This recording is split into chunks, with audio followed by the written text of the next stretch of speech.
Hi, my friends. Today I want to present you a new story. Enjoy watching it.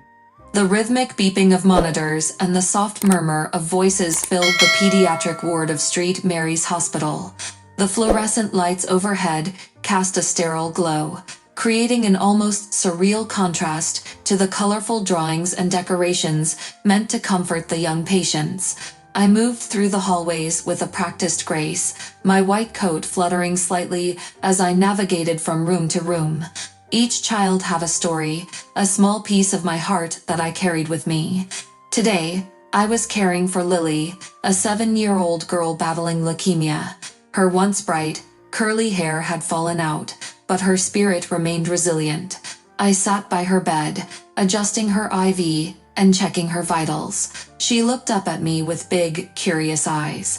"Miss Amelia, will I get to go home soon?" she asked, her voice a soft whisper. I smiled, masking the sadness I felt. "We're working on that, sweetheart. You're a fighter, and we're all rooting for you."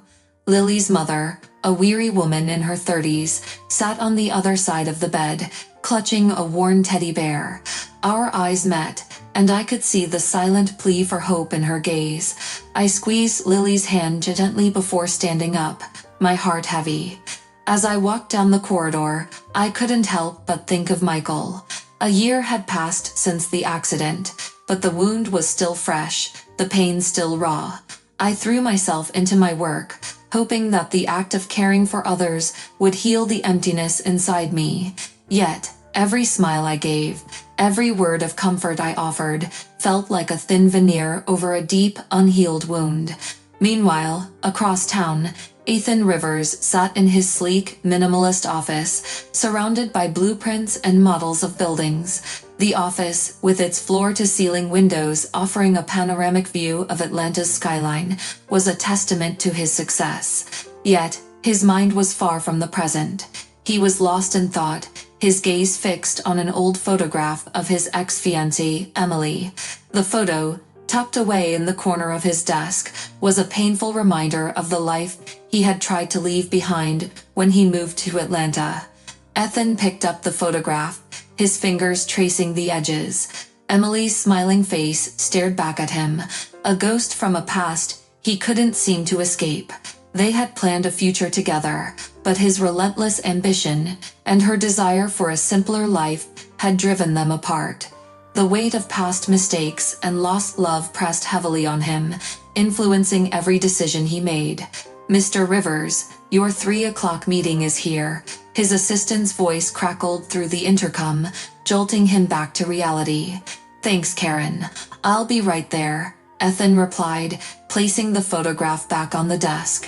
He took a deep breath, straightened his tie, and headed to the conference room, ready to immerse himself in work and momentarily forget the ache in his chest.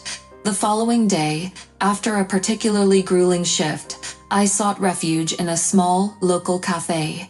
The cozy atmosphere, with its mismatched furniture, shelves filled with books, and soft, ambient music, offered a semblance of peace. I ordered a latte and found a quiet corner, eager to lose myself in a book. As I settled in, the door jingled open, and Ethan walked in, a sketchpad under his arm. His eyes scanned the room, looking for a seat. Our eyes met briefly, and there was a flicker of recognition, an inexplicable connection that neither of us could ignore. He hesitated for a moment before approaching the table next to mine. "Is this seat taken?" he asked, his voice deep and warm. "No, go ahead," I replied, offering a polite smile. He sat down and pulled out his sketchpad, glancing at me occasionally.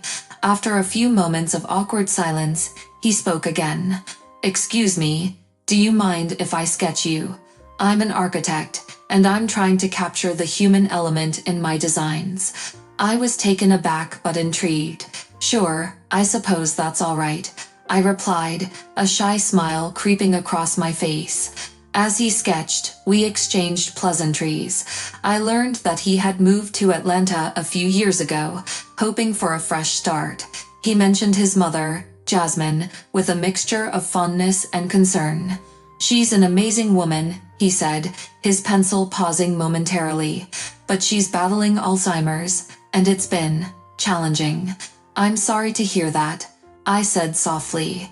It must be hard seeing someone you love go through that. It is, he admitted, his eyes reflecting a depth of pain. But she's still my mom. I'll do whatever I can for her. I nodded, feeling a kinship in our shared burdens. I understand. I lost my fiancé a year ago. He died in a car accident. Ethan looked up, his expression shifting to one of empathy. I'm so sorry, Amelia. That must have been incredibly difficult. It was, I said, my voice trembling slightly. But work helps. Being here, helping these kids, it gives me a purpose. Our conversation continued, the initial awkwardness giving way to a genuine connection. We talked about our hopes and fears, our pasts and the futures we were cautiously trying to shape. There was a comfort in the shared silence, a feeling that we had both stumbled upon something significant. As we parted ways, Ethan handed me the sketch. It was a beautiful rendering, capturing not just my likeness, but something deeper. A glimpse of the person beneath the surface. Thank you, I said, touched by the gesture. No, thank you, he replied, his smile warm and sincere, for letting me in, even just a little. As I walked home that evening, the weight of my past felt a little lighter, the promise of something new and hopeful beginning to take shape. Little did I know, this encounter would be the first of many, leading us both down a path of healing, discovery, and unexpected love. The following weeks blurred into a rhythm of hospital shifts, brief respites at the cafe, and unexpected encounters with Ethan. Each meeting seemed serendipitous, as if the universe were conspiring to intertwine our lives. Atlanta, with its vast urban sprawl, felt surprisingly intimate, drawing us together like two magnets. One particularly rainy afternoon, I found myself once again seeking solace in the familiar, comforting embrace of the cafe. The large windows were streaked with rivulets of rain, creating a soothing backdrop to the soft chatter inside. I had just settled into my usual corner, nursing a hot cup of tea, when the door jingled open.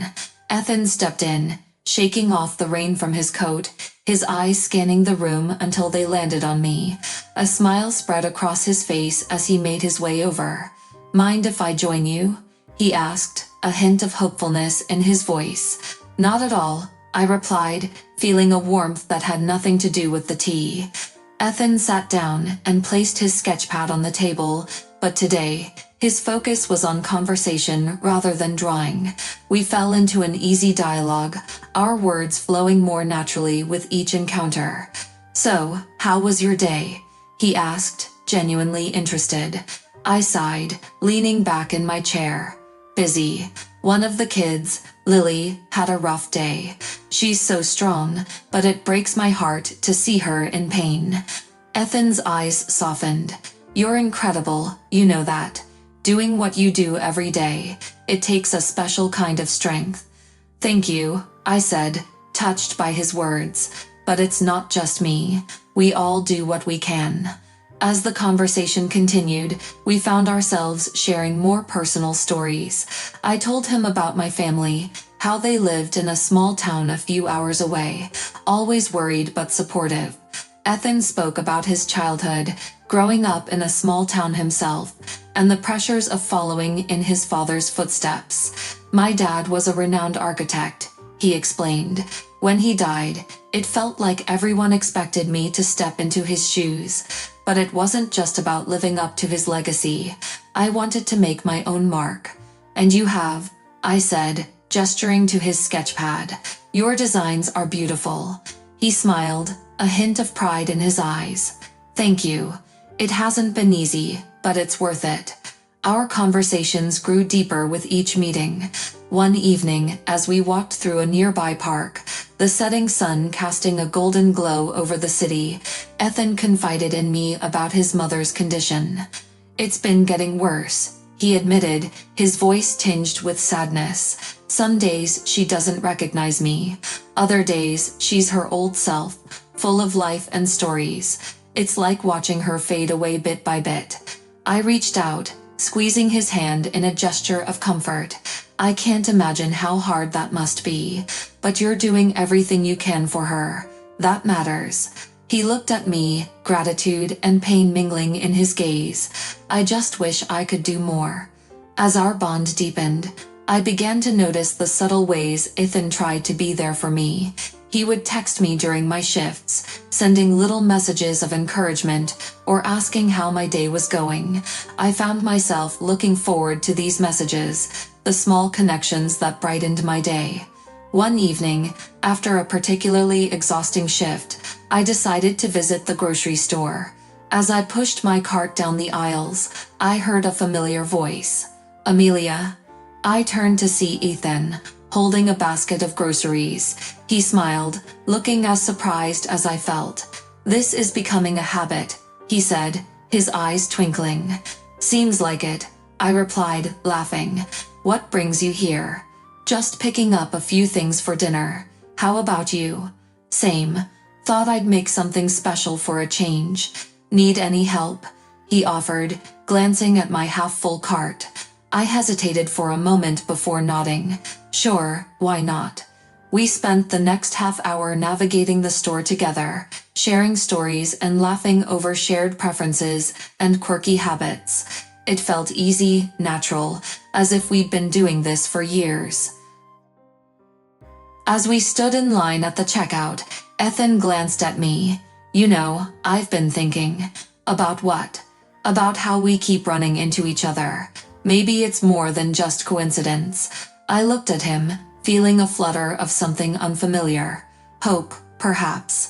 Maybe it is." We parted ways outside the store, but not before exchanging numbers. "In case you need any more grocery advice," he joked, his smile warm and genuine. That night, as I prepared dinner, I found myself thinking about Ethan. There was something about him that drew me in, a sense of shared understanding and compassion. For the first time in a long while, I felt a glimmer of hope, a possibility of healing. The next weekend, I decided to take a stroll through Piedmont Park, hoping to clear my mind. The park was alive with activity, families having picnics, joggers weaving through the paths, and couples enjoying the sunny day. As I walked, lost in thought, I heard a familiar voice. "Amelia?" I turned to see Ethan, jogging towards me, a look of pleasant surprise on his face. "Ethan, what are you doing here?" "Just getting in some exercise," he replied, slightly out of breath. "Want to join me for a walk?" "Sure, why not?"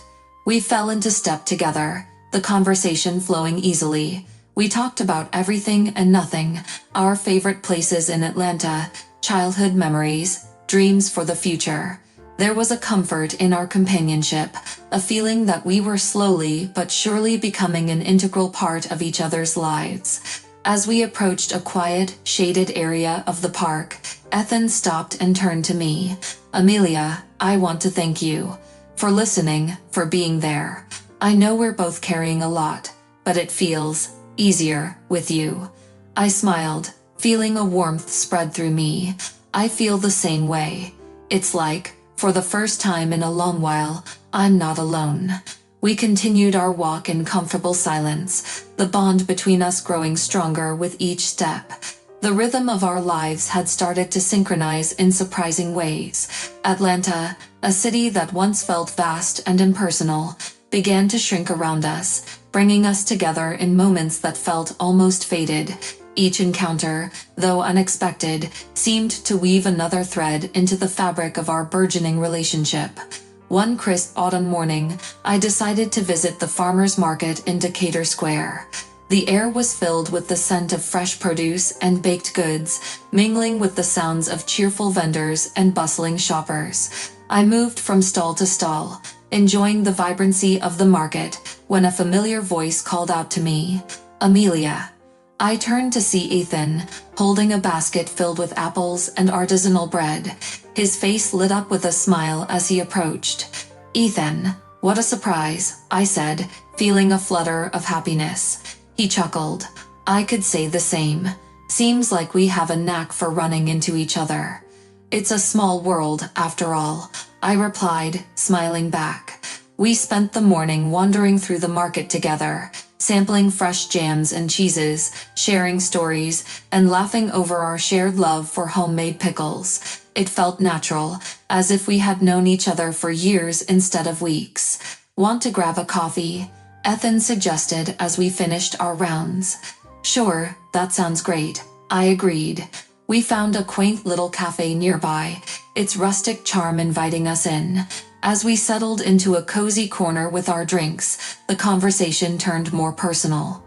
Do you ever think about the future? Ethan asked, his gaze thoughtful. Sometimes, I admitted. It's hard to imagine without Michael, but I'm starting to see glimpses of it. He nodded, understanding in his eyes. I get that. After Emily and I broke up, it felt like my future was a blank slate. But now, I don't know, things are starting to change. Change can be good, I said softly. Scary, but good.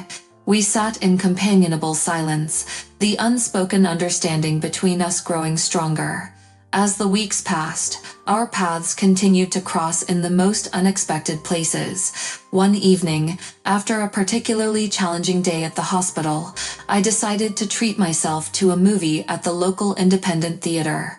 The marquee announced a showing of Casablanca, one of my favorites. I settled into my seat, the familiar strains of the film's opening credits washing over me. Halfway through the movie, I glanced to my left and was surprised to see Ethan, engrossed in the film. When the lights came up, he turned and noticed me, his face breaking into a wide grin.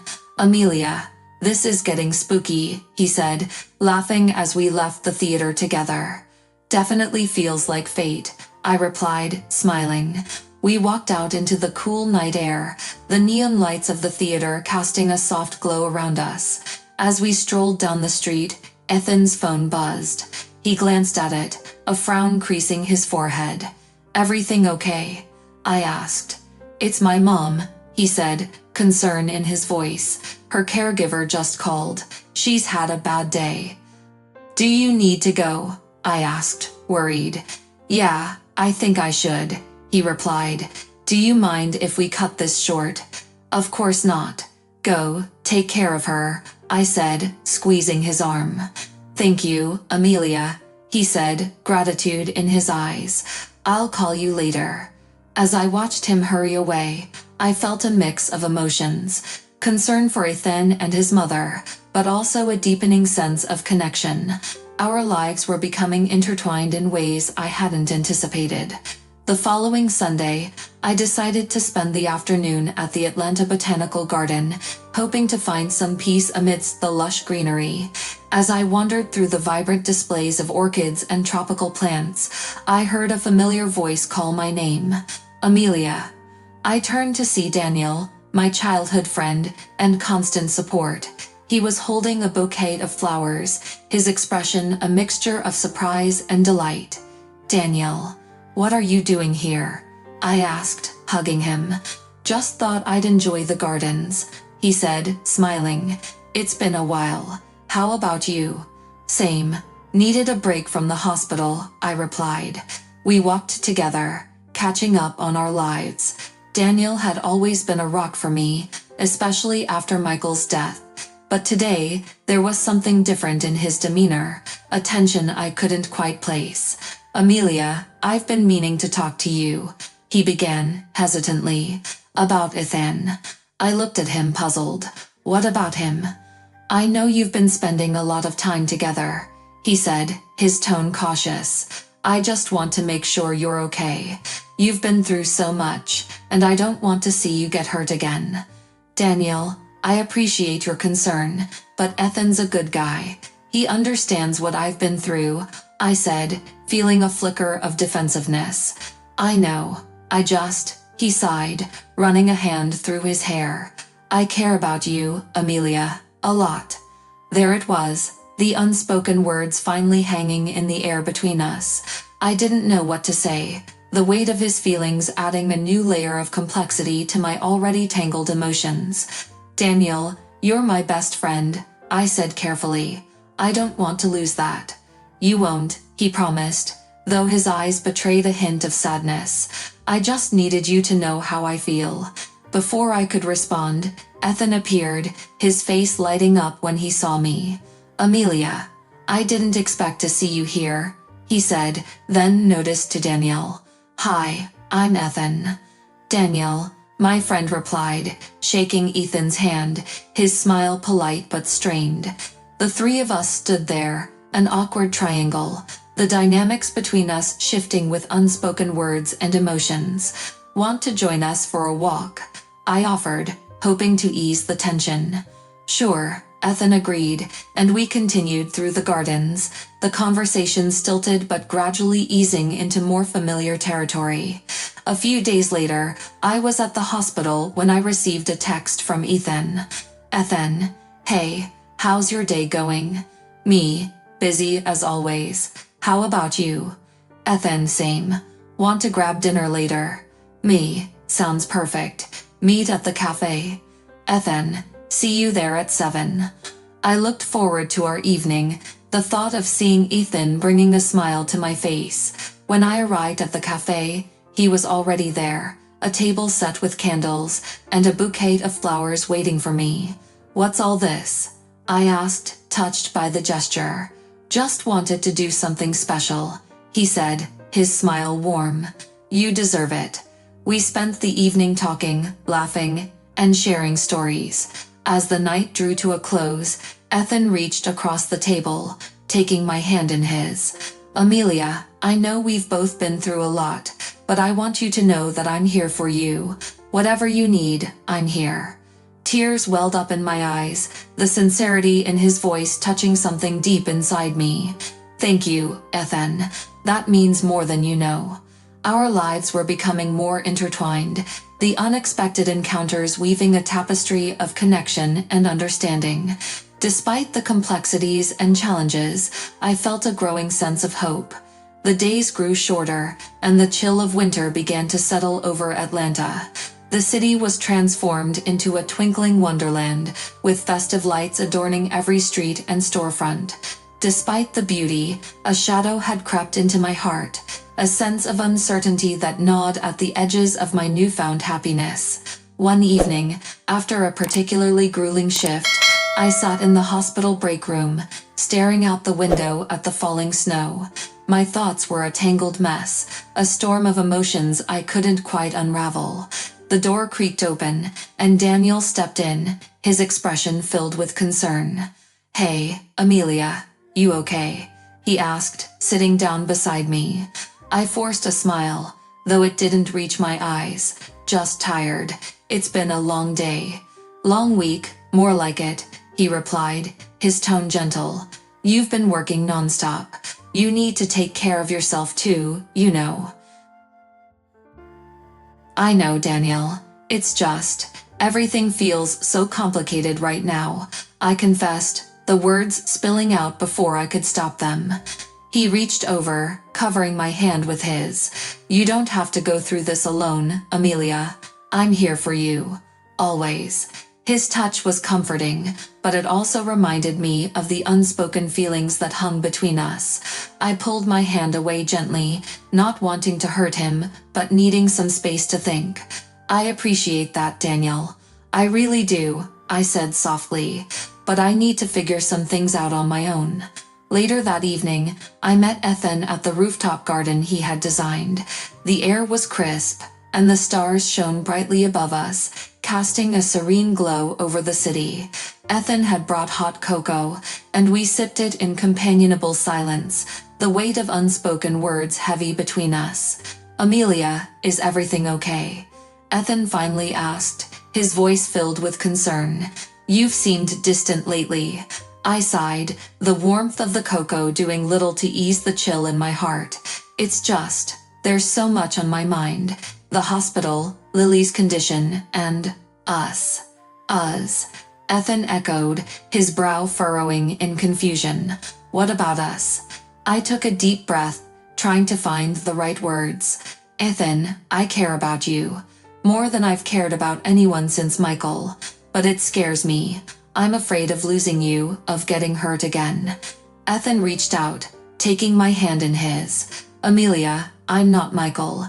and I'm not going anywhere. I want to be here for you, to face whatever comes our way together." Tears welled up in my eyes, and I looked away, unable to meet his gaze. "It's not just that, Daniel. He's been there for me through everything, and now, I don't know what to do." Ethan's grip tightened slightly, his expression a mixture of understanding and pain. "Daniel loves you, doesn't he?" I nodded, the tears spilling over. "Yes, he does, and I don't want to hurt him, but I don't know if I feel the same way." Ethan was silent for a moment, his eyes searching mine. "Amelia, you have to follow your heart. Whatever you decide, I'll support you, but you need to be honest with yourself and with Daniel." The following days were a blur of hospital shifts and sleepless nights. Lily's condition had taken a turn for the worse, and I found myself spending more and more time by her side. Her mother, pale and exhausted, clung to every bit of hope we offered. One afternoon, as I sat with Lily, she looked up at me with wide, trusting eyes. "Miss Amelia, will I be okay?" I forced a smile, brushing a strand of hair from her face. "We're doing everything we can, sweetheart. You just keep being strong, okay?" She nodded, a small smile playing on her lips. "You're like an angel, Miss Amelia. Mommy says angels take care of people, and you're always here for me." Tears prickled at my eyes, and I squeezed her hand gently. "Thank you, Lily. That means a lot to me." As I left her room, my heart heavy with emotion, I bumped into Daniel. He looked at me, concern etched into his features. "Amelia, you need a break. Let's go for a walk," he suggested, his tone insistent. I nodded, too tired to argue. We stepped outside into the cold, the crisp air biting at my cheeks. We walked in silence for a while, the snow crunching under our feet. "Amelia, I've been thinking a lot about what you said," Daniel began, his voice careful. "About Ethan and everything." I stopped, turning to face him. "Daniel, He held up a hand, stopping me. "Let me finish. I know you care about him, and I can see how happy he makes you. I want that for you, more than anything. But I need to know, do you feel the same way about me?" The question hung in the air between us, and I felt my heart ache with the weight of it. "Daniel, you're my best friend. I love you, but not in the way you want me to. I'm so sorry." He looked down, his shoulders sagging with the weight of my words. "I thought so," he said quietly. I just needed to hear it. Tears streamed down my face, and I reached out to him. "Daniel, please understand. You mean so much to me. I don't want to lose you." He looked up, a sad smile on his lips. "You won't lose me, Amelia. I'll always be here for you. It's just going to take some time." We stood there in the falling snow, the silence between us heavy with unspoken words. I knew our friendship would endure, but it would never be the same. That evening, I found myself at the cafe, seeking solace in the familiar warmth and comfort. Ethan arrived, his face lighting up when he saw me. "Hey," he said softly, sliding into the seat across from me. "Hey," I replied, managing a small smile. He reached across the table, taking my hand in his. "How are you holding up?" I sighed, feeling the weight of the day settle over me. It's been a rough one, but I talked to Daniel. He knows how I feel. Ethan squeezed my hand gently. "And how do you feel, Amelia?" I looked into his eyes, feeling a sense of clarity wash over me. "I feel like I want to take a chance with you, despite everything that scares me." A slow smile spread across his face, and he leaned in closer. "I'm here for you, Amelia. Whatever comes our way, we'll face it together." In that moment, surrounded by the cozy warmth of the cafe and the soft glow of the twinkling lights, I felt a sense of hope. Winter deepened its grip on Atlanta, painting the city in shades of frost and silver. The festive lights still twinkled, but there was a new excitement in the air, a sense of anticipation that seemed to follow me everywhere. Ethan and I had grown closer, our bond strengthened by shared struggles and tender moments. Still, a part of me remained cautious, afraid of losing this fragile happiness. One chilly evening, Ethan called me with an air of mystery in his voice. "Amelia, I have a surprise for you. Can you meet me at the rooftop garden?" Curiosity piqued, I bundled up and made my way to the garden. The city was hushed under a blanket of snow, the streets quiet and serene. When I arrived, Ethan was already there, his breath visible in the cold air. He greeted me with a warm smile and a thermos of hot cocoa. "What's all this about?" I asked, taking the offered drink. "You'll see," he said, a twinkle in his eye. "Come on." He led me to the center of the garden, where he had set up a small fire pit, surrounded by cozy blankets and pillows. Overhead, the stars shone brightly, the sky clear and crisp. It was breathtakingly beautiful, and I felt my heart swell with emotion. "Ethan, this is amazing," I whispered, touched by the effort he had put into creating such a magical moment. "I wanted to do something special for you," he said, taking my hand and leading me to one of the blankets. "We've both been through so much. I thought it was time for a little happiness." We settled down, the warmth of the fire contrasting with the cold night air. As we sipped our hot cocoa, we talked about our hopes and dreams, the conversation flowing easily. I felt a sense of peace, a rare moment of contentment that I cherished. "Do you ever wonder about the stars?" Ethan asked, his gaze fixed on the sky. "How they've seen everything, witnessed all the love and loss over the centuries." I nodded, leaning into him. "I do. There's something comforting about their constancy, knowing they're always there, no matter what happens." Ethan turned to me, his eyes reflecting the starlight. "Amelia, I want us to be like the stars. Constant, unchanging. No matter what life throws at us, I want to face it together." Tears pricked at my eyes, and I smiled through the emotion. "I want that too, Ethan. More than anything." He cupped my face in his hands, his touch gentle and reassuring. "I love you, Amelia. I think I've loved you from the moment we met." "I love you too," I whispered, the words feeling both terrifying and exhilarating. We kissed under the stars, the world around us fading into the background. It was a moment of pure, unadulterated joy, a memory I would carry with me forever. The next day, I woke with a lightness in my heart, a sense of hope I hadn't felt in a long time. My shift at the hospital was busy, but I found myself smiling more, the patients and staff noticing the change in my demeanor. "Someone's in a good mood," Daniel remarked, his tone teasing but kind. I blushed, unable to hide my happiness. "Yeah, I guess I am." He nodded, a hint of sadness in his eyes, but also acceptance. "I'm glad, Amelia. You deserve it." As the day wore on, I found myself thinking about Ethan's words, about the constancy of the stars. Despite the challenges we faced, I believed we could build something lasting, something beautiful. That evening, Ethan called with more exciting news. "Amelia, I want to show you something. Can you meet me at the office?" Curious, I agreed and made my way to his architectural firm. The building was quiet, most of the staff gone for the day. Ethan greeted me at the entrance, his face alight with anticipation. "What's this all about?" I asked, following him inside. "I've been working on a project," he said, leading me to his office. "Something I think you'll love." He opened the door to reveal a series of blueprints and sketches spread out on his desk.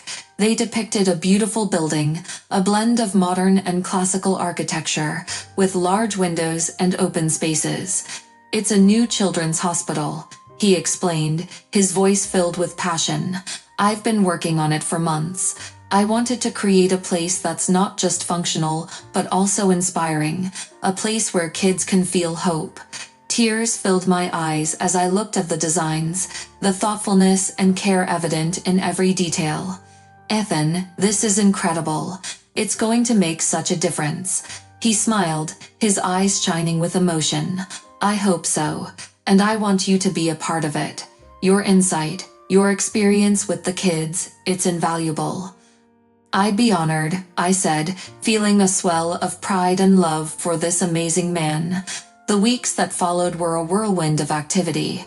Ethan and I worked closely on the project, our bond growing stronger with each passing day. We spent countless hours poring over the designs, consulting with medical professionals, and visiting other hospitals for inspiration. Despite the hectic schedule, I felt more alive than ever, the work giving me a renewed sense of purpose. One evening, as we were wrapping up a particularly productive day, Ethan suggested we take a break. "How about a walk through the park?" he asked, his eyes twinkling with mischief. I agreed, and we made our way to Piedmont Park. The air was crisp, and the park was adorned with twinkling lights, creating a magical atmosphere. We walked hand in hand, enjoying the peace and tranquility. "Ethan, I wanted to thank you," I said, breaking the comfortable silence, "for everything. This project, your support, it means the world to me." He squeezed my hand, his expression serious. "Amelia, you don't have to thank me. I'm just happy to be doing this with you. You've brought so much light into my life." We stopped by a small pond, the reflection of the lights dancing on the water's surface. Ethan turned to me, his eyes filled with love and determination. "Amelia, I want to spend my life with you, creating something beautiful, something lasting." Tears filled my eyes as I listened to his words, the sincerity and love in his voice touching my very soul. "Ethan, I want that too, more than anything." He reached into his coat pocket and pulled out a small velvet box. My heart skipped a beat as he opened it to reveal a stunning ring, the diamonds sparkling in the soft light. "Amelia, will you marry me?" Tears streamed down my face as I nodded, my heart overflowing with love and joy. "Yes, Ethan. Yes, I will." He slipped the ring onto my finger, and we embraced, the world around us fading into the background. Under the stars, surrounded by the beauty of the city we loved, we promised each other a future filled with hope, love, and endless possibilities. As the new year dawned over Atlanta, it brought with it a renewed sense of hope and excitement. Ethan and I were engaged, and the Children's Hospital project was gaining momentum. However, just as the first warm days of spring began to melt the winter's chill, life threw us another curveball. One evening, after a long day at the hospital, I decided to visit Jasmine, Ethan's mother. Her health had been declining, and she often spoke about wanting to share something important with Ethan. I felt a strange sense of urgency to visit her that night. I found Jasmine sitting by the window, a shawl wrapped tightly around her frail shoulders. She looked up as I entered, a soft smile playing on her lips. "Amelia, dear, come in," she said, her voice weak but warm. I sat beside her, taking her hand in mine. "How are you feeling, Jasmine?" She sighed, her eyes distant. "Tired, but there's something I need to tell Ethan. Something I should have told him a long time ago." My heart skipped a beat. "What is it, Jasmine? Maybe I can help." She took a deep breath, her eyes filling with tears. "Ethan's father, he's alive. He's been living in Atlanta all this time. I thought I was protecting Ethan by keeping it a secret, but now I see how wrong I was." Shock washed over me. Ethan had believed his father was dead, and this revelation would turn his world upside down. I knew I had to support him through this, but I also felt a deep sense of betrayal on his behalf. "Jasmine, we need to tell Ethan," I said gently. "He deserves to know the truth." She nodded, tears streaming down her face. "Yes, we do. Will you help me?" "Of course," I replied, squeezing her hand reassuringly. "We'll get through this together." That evening, I met Ethan at the rooftop garden. The stars were just beginning to appear, their soft light casting a serene glow over the city. I felt a knot of anxiety in my stomach, knowing the conversation we were about to have would change everything. "Amelia, you look worried," Ethan said as he approached, concern etched into his features. "What's wrong?" I took a deep breath, trying to steady my nerves. "Ethan, there's something we need to talk about. It's about your father." His brow furrowed in confusion. "My father? Amelia, he's gone. He died when I was a kid." I reached for his hand, feeling the weight of the moment. "Ethan, your mother told me something today. Your father, he's alive. He's been living in Atlanta all this time." For a moment, Ethan was silent, the words hanging in the air between us. Then, a mixture of shock and anger flashed across his face. "What? That's not possible. Why would she lie about something like that?" "I don't know," I said softly, "but she's ready to tell you everything. We need to go see her." Ethan nodded, his expression hardened with determination. "Let's go."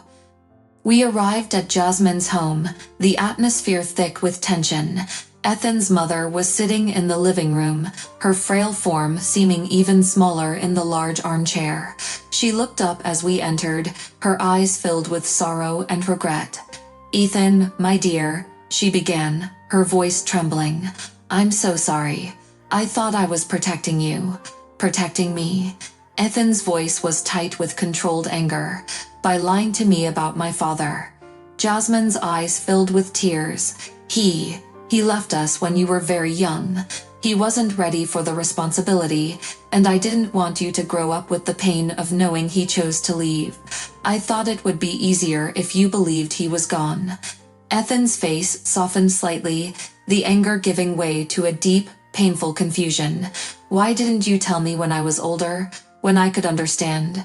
"I was ashamed," Jasmine admitted. "I didn't want you to think less of me, or of him. But it was wrong, and I see that now. He reached out to me a few months ago. He wants to see you, Ethan. He's been waiting for the right time." Ethan sank into a chair, the weight of the revelation pressing down on him. I sat beside him, placing a comforting hand on his shoulder. "Ethan, you don't have to decide anything right now," I said gently, "but maybe meeting him could bring some closure, for both of you." He looked at me, his eyes filled with uncertainty. "I don't know, Amelia. This changes everything. Everything I thought I knew about my past." I squeezed his hand, offering him a reassuring smile. "We'll face it together, whatever you decide." The next few days were a whirlwind of emotions. Ethan struggled with the news, torn between anger at his mother's deception and a longing to understand the truth about his father. We talked for hours, exploring every possible outcome and emotion. One evening, as we sat in our favorite cafe, Ethan finally made his decision. "I want to meet him, Amelia. I need to know why he left, why he stayed away for so long." "I think that's the right choice," I said, my heart aching for him. "And I'll be there with you, every step of the way." The following week, we arranged a meeting with Ethan's father at a quiet restaurant on the outskirts of the city. The anticipation was palpable, every second feeling like an eternity. When we finally arrived, a middle-aged man with graying hair and a weathered face was waiting for us. He stood as we approached, his eyes filled with a mix of hope and regret. "Ethan," he said, his voice trembling, "I'm so sorry for everything." Ethan studied him for a long moment, the silence heavy with unspoken words. Finally, he spoke, his voice steady but filled with emotion. "Why did you leave? Why did you stay away?" His father sighed, his shoulders sagging with the weight of the years. "I was young and scared. I didn't know how to be a father, and I made the coward's choice. I thought you'd be better off without me, but I've regretted it every day since." Ethan's jaw tightened, the pain of years of abandonment evident. "And now? Why come back now?" "Because I realized how much I missed, how much I lost," his father replied, tears glistening in his eyes. "I want to make things right, if you'll let me." The conversation stretched late into the night, filled with difficult questions and painful answers. By the end, There were no easy resolutions, but there was a sense of understanding, a tentative first step towards healing. As we left the restaurant, Ethan's grip on my hand was tight, his face a mask of conflicting emotions. "Amelia, I don't know what to do with all of this." I stopped, turning to face him. "You don't have to decide everything right now, Ethan. Just take it one step at a time. You're allowed to feel everything you're feeling." He nodded, pulling me into a tight embrace. "Thank you for being here, for helping me through this." "Always," I whispered, holding him close. In the days that followed, Ethan and his father began the slow process of rebuilding their relationship. There were awkward moments and painful memories, but there was also hope. Through it all, I stood by Ethan's side, supporting him as he navigated this new chapter of his life. And as spring turned to summer, we continued to work on the Children's Hospital, our shared dream bringing us closer together. The past still cast its shadows, but with each passing day, the future seemed a little brighter, a little more hopeful. Summer in Atlanta brought with it a sense of renewal and possibility. The city was alive with vibrant colors and the hum of activity, reflecting the new beginnings in my own life. The Children's Hospital project was nearing completion, and every brick laid felt like a step toward a brighter future. Ethan and I spent countless hours at the construction site, overseeing the final touches and ensuring everything was perfect. The hospital was a testament to our love and commitment, a symbol of the hope and healing we wanted to bring to the world. The dawn broke over Atlanta, casting a pale light over the city. It should have been a day of promise, a continuation of the journey Ethan and I had embarked on together. But instead, it started with a phone call that shattered my heart into 1,000 pieces. Lily, the bright, brave little girl who had fought so valiantly against her illness, had passed away in the early hours of the morning. The hospital room, once filled with hope and laughter, was now cloaked in a heavy, suffocating silence. I rushed to the hospital, my heart pounding with dread. When I entered Lily's room, I was met with the sight of her lifeless body, so small and fragile, lying still on the bed. Her mother, Mrs. Jenkins, sat beside her, her face a mask of unbearable grief. "Amelia," Mrs. Jenkins whispered, her voice breaking. "She's gone. My baby is gone." Tears blurred my vision as I approached them. I took Lily's small, cold hand in mine, memories of her infectious laughter and endless courage flooding my mind. She had been such a beacon of light, even in the darkest moments of her illness. "She was so brave," I said, my voice trembling. "She fought so hard." Mrs. Jenkins nodded, her eyes vacant, lost in the depths of her sorrow. "She did. She was my everything." I sat beside them, unable to hold back my tears. They fell freely, mingling with the memory of Lily's warmth and spirit. I felt a deep, aching emptiness, a wound that I knew would never fully heal. Later that day, after all the formalities had been taken care of, I found myself alone in the hospital chapel. The small space was filled with a quiet reverence, the only sound the soft flicker of candles. I knelt at the altar, my heart heavy with grief. "Why, God?" I whispered, my voice breaking.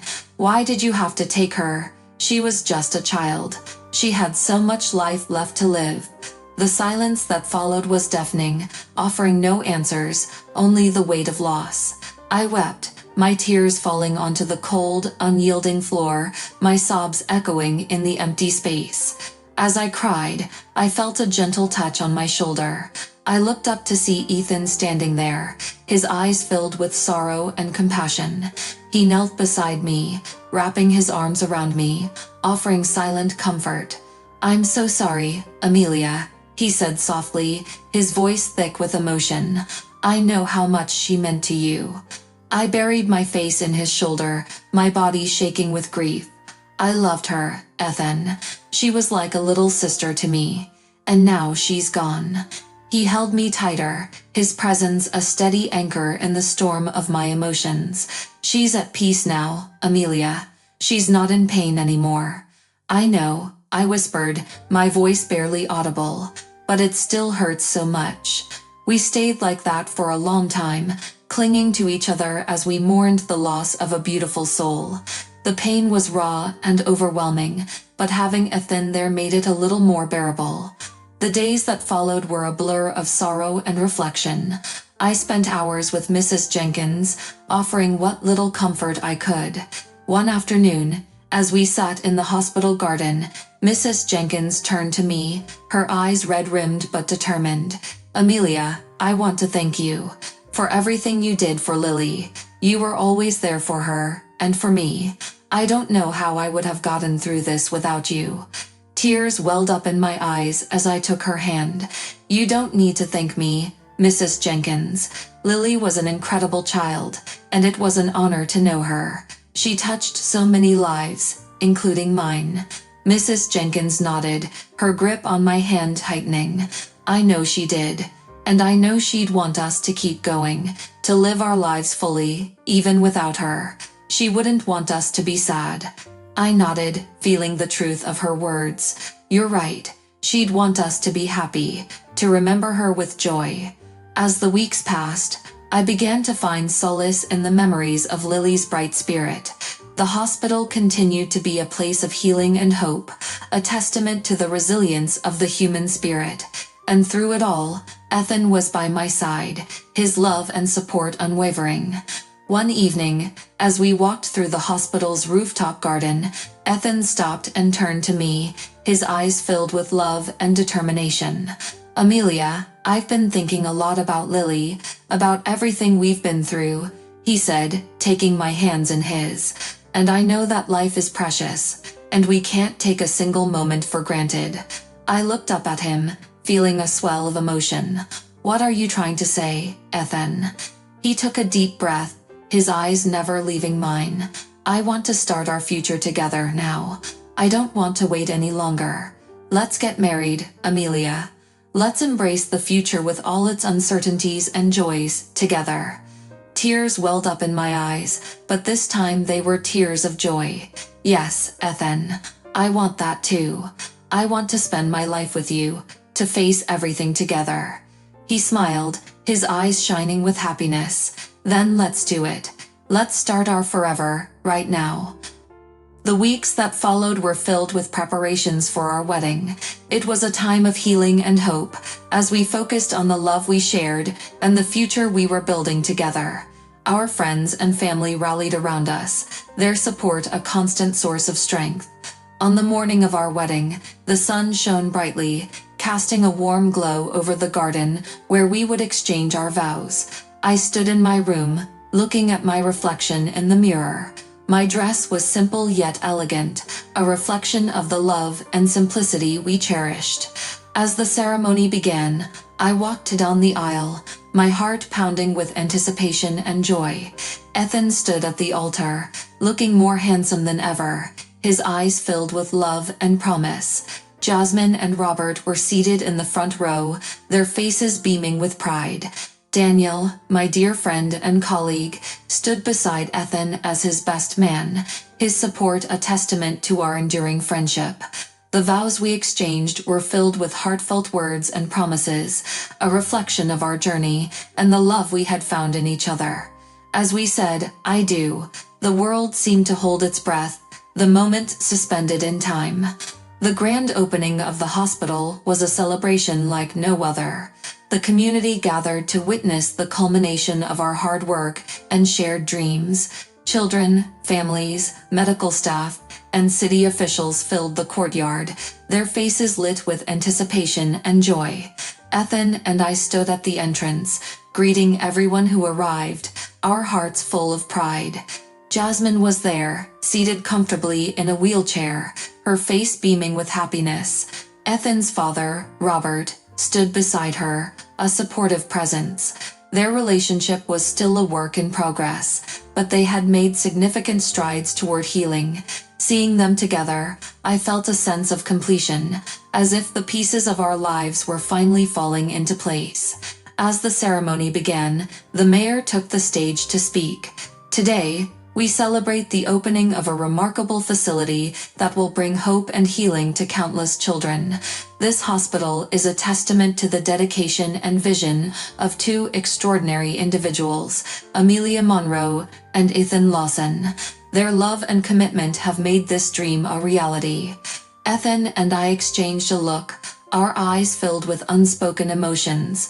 We stepped forward to address the crowd, and I took a deep breath, feeling the weight of the moment.